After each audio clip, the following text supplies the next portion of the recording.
জুলাই সনদে যেভাবে তত্ত্বাবধায়ক সরকার ব্যবস্থা বলে দেওয়া আছে সেভাবে তত্ত্বাবধায়ক সরকার ব্যবস্থা বাস্তবায়ন করতে হবে। কোন ধরনের ছল চাতুরি করা যাবে না।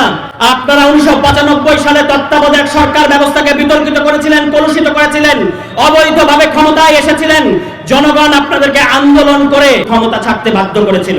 এখন তত্ত্বাবধায়ক সরকার ব্যবস্থা ফিরে এসেছে, সুতরাং এটার মানে হচ্ছে আদালত রায় দিয়েছে আওয়ামী লীগ সরকার, অবৈধ আওয়ামী লীগ সরকার, শেখ হাসিনা যে তত্ত্বাবধায়ক সরকার ব্যবস্থা বাতিল করেছিল এটা অবৈধ ছিল, এই রায় এসেছে। কিন্তু জুলাই সনদে যেভাবে তত্ত্বাবধায়ক সরকার ব্যবস্থা বলে দেওয়া আছে সেভাবে তত্ত্বাবধায়ক সরকার ব্যবস্থা বাস্তবায়ন করতে হবে। ওই সাবেক বিচারপতিকে এনে বসাবেন তত্ত্বাবধায়ক সরকার ব্যবস্থার প্রধান, এটা এবার আর মেনে নেওয়া হবে না।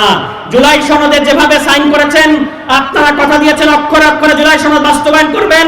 এক নম্বর জিনিস হচ্ছে তত্ত্বাবধায়ক সরকার ব্যবস্থায় সার্চ কমিটির মাধ্যমে তত্ত্বাবধায়ক সরকার ব্যবস্থার প্রধান নির্ধারণ করতে হবে। যদি এটা না করেন তাহলে আমরা মনে করতে বাধ্য হব, বাংলাদেশের জনগণ এটা মনে করতে বাধ্য হবে যে আপনারা ভোট কারচুপির মাধ্যমে আগামীতে ক্ষমতায় আসতে চান।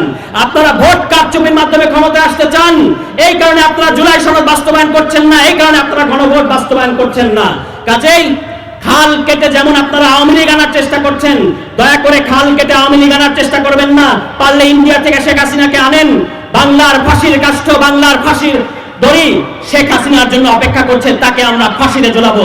যেভাবে বাংলাদেশের জনগণ মাসুম বাচ্চা থেকে শুরু করে নারী বৃদ্ধদেরকে বুকে গুলি চালানো হয়েছে, শেখ হাসিনাকে আমৃত্যু ফাঁসির কাষ্ঠে ঝোলানো ছাড়া আমাদের অন্তর, আমাদের আত্মা, আমাদের শহীদদের বিদেহী আত্মা শান্তি পাবে না।